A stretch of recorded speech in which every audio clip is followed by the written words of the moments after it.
আল্লাহ তাআলা আপনাদের আজকে অপেক্ষার কারণে কাল কিয়ামতের দিন যেন আপনাদেরকে অপেক্ষা না করে হিসাব সহজ করে যেন আপনাদেরকে জান্নাত দান করেন। আল্লাহ চাইলে পারেন না? আল্লাহুম্মা হাফিজনি ইয়াসির, আল্লাহ আপনি আমাদের হিসাব সহজ করে দিন। দ্বিতীয়ত হচ্ছে, সম্মানিত ভাই এবং বন্ধুগণ, আপনারা ঢাকা 3 আসন এখানে আছেন, আমাদের সম্মানিত বাউফলবাসী এখানে আছেন, আপনাদের প্রিয় নেতা শাহিন ভাই এখানে আছেন, আর আমি আপনাদের বাউফলের নগণ্য কর্মী, আমি আপনাদের প্রিয় সন্তান, আপনাদের ছোট ভাই। আমি আপনাদের কাছে এসেছি মূলত আপনাদেরকে কষ্ট দেওয়ার জন্য না, আপনাদেরকে একটু সালাম দেওয়ার জন্য, আপনাদের কাছ থেকে একটু দোয়া নেওয়ার জন্য। কারণ আমাদের বলা হয়ে থাকে বিভিন্ন সময় যে নির্বাচন যখন হয়, নির্বাচনের বিজয় ঘোষণা বাউফল থেকে হয় না, বিজয় ঘোষণা ঢাকা কেরানীগঞ্জ থেকে হয়। ইনশাল্লাহ এবারের বিজয় কেরানীগঞ্জ থেকে ঘোষণা হবে। কি পারবেন আপনারা? ইনশাল্লাহ। আমরা আজকে শহীদ শরীফ ওসমান হাদি ভাইয়ের শাহাদাতের জন্য দোয়া করতে এসেছি, তার জন্য দোয়া চাইতে এসেছি। বিশেষ করে তাকে যারা গুলি করেছে সেই সমস্ত চিহ্নিত সন্ত্রাসীদেরকে অবিলম্বে গ্রেপ্তার করে তাদেরকে শাস্তির আওতায় আনার দাবি জানাচ্ছি। সম্মানিত ভাই এবং বন্ধুগণ, আমরা যে প্রিয় মাতৃভূমি বাংলাদেশকে ভালোবাসি, এই বাংলাদেশকে যদি ইনসাফের বাংলাদেশ করতে হয়, এই বাংলাদেশকে যদি বৈষম্য মুক্ত বাংলাদেশ করতে হয়, তাহলে আমরা তো সব দল মত দেখা শেষ।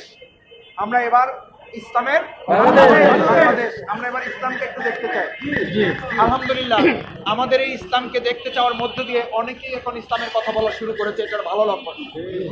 কারণ আমরা চাই সবাই মিলেই তো আমাদের দেশটাকে করতে হবে। সবাই মিলেই যদি আমরা ইসলামের কথা বলি, তাহলে তো আর আমাদের বিভেদ থাকার কথা না, তাহলে তো আমাদের আর ভেদাভেদ থাকার কথা না। কিন্তু আমরা 2024-এর 5ই আগস্টের পর আমাদের মনে হয়েছিল এই দেশে আর অন্যায়ভাবে কাউকে হত্যা করা হবে না, কিন্তু আমরা লক্ষ্য করলাম যে এখনো খুন হচ্ছে মানুষ। আমরা 2024-এর 5ই আগস্টের পর মনে করেছিলাম এই দেশে আর চাঁদা থাকবে না, কিন্তু লক্ষ্য করলাম আগে 2 জনকে চাঁদা দিলে এখন 4 জনকে দিতে হচ্ছে। এরকম বাংলাদেশের জন্য আবু সাইদ মুক্তরা জীবন দেয় নাই, প্রয়োজনে আবার আবু সাইদ মুক্ত তৈরি হবে, সন্ত্রাস চাঁদাবাজ বন্ধ হবে।